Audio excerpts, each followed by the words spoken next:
Hello friends, welcome to SSC coaching centre. दोस्तों, आज मैं आपके लिए साधारण ब्याज और चक्रवृद्धि ब्याज के जो मिक्स क्वेश्चन होते हैं वो कराऊंगा। एनटीपीसी एग्जाम के लिए बहुत जरूरी है। चलिए स्टार्ट करते हैं। पहला सवाल, किसी धनराशि पर 2 वर्ष का साधारण ब्याज है 4,000 और चक्रवृद्धि ब्याज है 4,400, तो ब्याज की दर क्या है? ऐसा प्रश्न कभी भी रहेगा तो आपको क्या करना है, देखो, एक पहला जो अमाउंट है उसे प्रिंसिपल मानिए, जो दूसरा अमाउंट है उसे मिश्र धन मानिए। तो पहला अमाउंट है आपके पास 4,000 रुपये, दूसरा अमाउंट है आपके पास 4,400 रुपये। कोई राशि 4,000 से बढ़ के 4,400 हो जाती है तो इसका मतलब कितनी बढ़ जाएगी? वो 400 रुपये बढ़ जाएगी। तो 400 रुपये जो राशि बढ़ी, कितने पे बढ़ी? 4,000 रुपये जमा करने पे बढ़ी, है ना। 4,000 पे बढ़ी। हमें प्रतिशत में बतानी है कोई चीज, तो प्रतिशत में बताने के लिए क्या करते हैं? 100 से मल्टीप्लाई। तो देखिएगा, 2 जीरो से मैं यहाँ पे ये वाले 2 जीरो काट दूंगा और 1 जीरो से 1 जीरो ये कट जाएगा और 4 से 40 कट जाएगा 10 बार में। इसका मतलब ये हुआ जो रेट है वो 10% का है। अब हमारे पास जो साधारण ब्याज था ना वो 2 वर्ष का था, 4,000, है ना। तो 2 वर्ष का, तो 1 साल का रेट हमारे पास 10% है, तो दूसरी साल का भी रेट हमारे पास 10% होगा।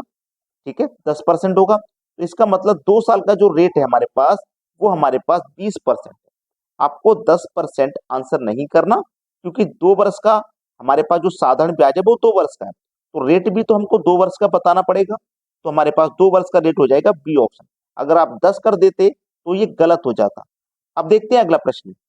अगला प्रश्न है, किसी धनराशि पर 20% की दर से 2 वर्षों का प्राप्त साधारण ब्याज 2,000 है, तो उसी धनराशि पर उसी दर से 2 वर्ष का प्राप्त चक्रवृद्धि ब्याज कितना होगा? बहुत अच्छा सवाल है। देखिएगा, ये प्रश्न मैं आपको अच्छे से बताऊंगा, क्योंकि आपके पास ये प्रश्न करने का कोई ट्रिक है या नहीं, नहीं पता। क्योंकि दर पता करना एक बहुत ही मुश्किल कॉन्सेप्ट है। तो हमें क्या करना है, जो भी हमारे पास सी आई है, हमें क्या करना है, सी आई है, सी आई बराबर एस आई इंटू 1 + R/200। ठीक है, चलिए, हमारे पास ये 2 वर्ष का है। 20% की जो दर है वो 2 वर्ष के लिए, ठीक है। तो सी आई बराबर, ये क्या है? सिंपल इंटरेस्ट, जो कि 2,000 है, 2,000 लिख लेंगे, ठीक है, इंटू 1 + R। रेट कितना हमारे पास 20 का, तो 20 लिखेंगे, बटे में कितना है? 200 है। चलिए इसको मैं कटाऊंगा, 20 से कटेगा एक बार में, 20 से कटेगा 10 बार में, ठीक है। तो सी आई बराबर ये 2,000 है, इंटू, इसको सरल करेंगे तो कितना हो जाएगा? 10 एकम 10, 10 में एक जोड़ दो, 11/10, 11/10 हो जाएगा, ठीक है। कटा लीजिए, जीरो से जीरो कट जाएगा। तो हमारा सी आई पहले हमें पता चल गया कितना है। हमें हमारा सी आई पता चल गया, 11 दूनी 22 और 2 जीरो। हमारा जो सी आई है ना वो 2,200 रुपये है। अब पिछला क्वेश्चन हमने जो किया था, पहले राशि को प्रिंसिपल मानिए, दूसरी राशि को अमाउंट। प्रिंसिपल कितना? 2,000, ठीक है। अमाउंट कितना? 2,200। अब कोई राशि 2,000 से बढ़ के 2,200 हो गई तो कितनी बढ़ गई? 200 बढ़ गई। कितनी पे बढ़ी? 2,000 पे बढ़ी। और प्रतिशत के लिए आप क्या करते हो? 100 से गुना। तो देखना, 2 जीरो से 2 जीरो आप ये वाले कटा दोगे, ठीक है, और 0 से 1 जीरो ये कट गया, और 2 से 20 कट जाएगा 10 बार। तो हमारे पास याद रखना, ये 2 वर्षों का है ना, तो 1 वर्ष का रेट हमारे पास 10% है, तो 2 वर्ष का रेट हमारे पास 20% हो जाएगा।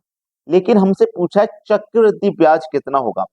चक्रवृद्धि ब्याज होगा 2,200 रुपये, हमने पहले निकाल लिया। चक्रवृद्धि ब्याज कितना होगा? 2,200 रुपये। हमने रेट भी निकाल लिया, दोनों ही चीजें हमने करके देख ली। सभी को प्रश्न अच्छे से समझ में आ गया। अब देखते हैं अगला प्रश्न। अगला प्रश्न है, एक धनराशि चक्रवृद्धि ब्याज की दर से 2 वर्ष में 2,420 तथा 3 वर्ष में 2,662 हो गई, तो ब्याज की दर ज्ञात करो। देखो, एक राशि प्रिंसिपल मानो, दूसरी राशि को अमाउंट, ठीक है। हमारी देखो, प्रिंसिपल पहले वाला अमाउंट मानेंगे जो कि 2,420 रुपये है, बाद वाले अमाउंट को हम मिश्र धन मानते हैं जो कि 2,662 है। ये देखो हमारे पास 2 वर्ष का है और ये है 3 वर्ष का। तो 2 वर्ष से 3 वर्ष होने में हम 1 वर्ष आगे बढ़ गए, है ना। तो 1 वर्ष में देखो ब्याज कितना बढ़ गया?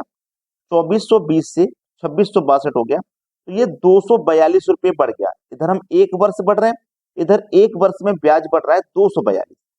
242 कितने पे? 2,420 पे। प्रतिशत के लिए क्या करोगे? 100 से गुना।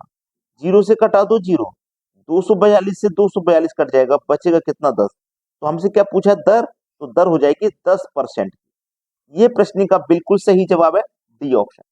अब देखते हैं अगला सवाल।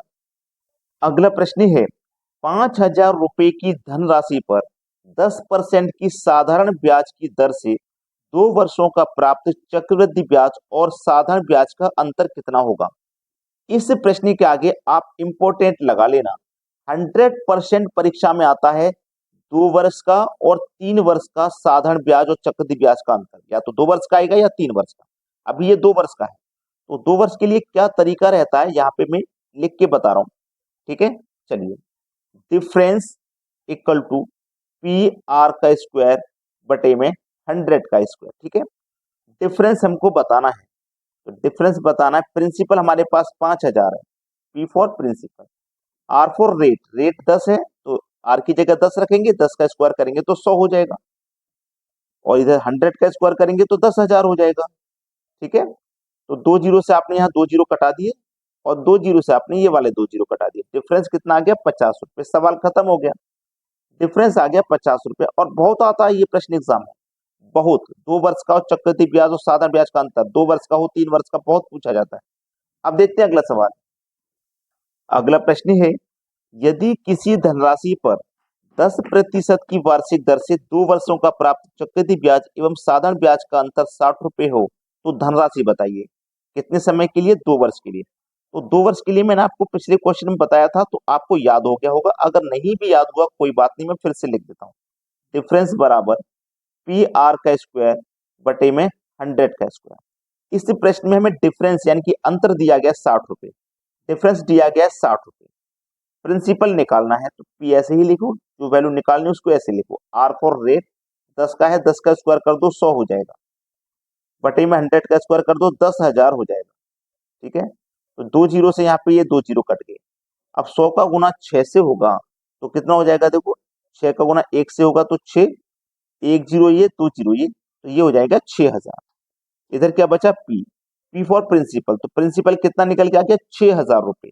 बी ऑप्शन है प्रश्न का बिल्कुल सही जवाब। अब देखते हैं अगला प्रश्न। अगला प्रश्न है 6,000 रुपए की राशि पर 10% की वार्षिक दर से 3 वर्ष का चक्रवृद्धि ब्याज एवं साधारण ब्याज का अंतर कितना होगा। इस बार पूछा गया है 3 वर्ष का। तो देखो 2 वर्ष का तो आप सीख चुके हैं, 3 वर्ष का भी सीख लीजिए। 3 वर्ष का निकालते हैं तो इसका फॉर्मूला होता है डिफरेंस बराबर पी आर का स्क्वायर बटे में 100 का स्क्वायर इंटू 300 प्लस आर बटे 100, ठीक है। ये होता है, इतना 2 वर्ष के लिए था, 3 वर्ष के लिए इतना और जोड़ते हैं इसमें और आंसर आ जाएगा, ठीक है। देखिए हमें डिफरेंस निकालना है। प्रिंसिपल है 6,000 रुपए, रेट है 10 का, 10 का स्क्वायर कर दो 100, बटे में 100 का स्क्वायर कर दो 10,000 इंटू 300 में जोड़ दो आर, आर की वैल्यू 10 है तो 300 में 10 जोड़ दो, हो जाएगा 310 बट्टे कितना 100। जीरो से गया जीरो और ये जीरो से जाएगा ये जीरो, ये वाले जीरो से गया ये वाला, 1 2 3 जीरो से 1 2 3 जीरो कट गए। 6 का गुना 31 से कर दो, आंसर आ गया, डिफरेंस निकल के आ जाएगा 6 एक कम 6 और 6 तिया 18, 186 है डिफरेंस, 186। सी ऑप्शन हो जाएगा आपके सवाल का बिल्कुल सही जवाब। वीडियो अगर पसंद आया है तो लाइक करें और सभी बच्चों में वीडियो को शेयर भी करें, ठीक है दोस्तों, धन्यवाद।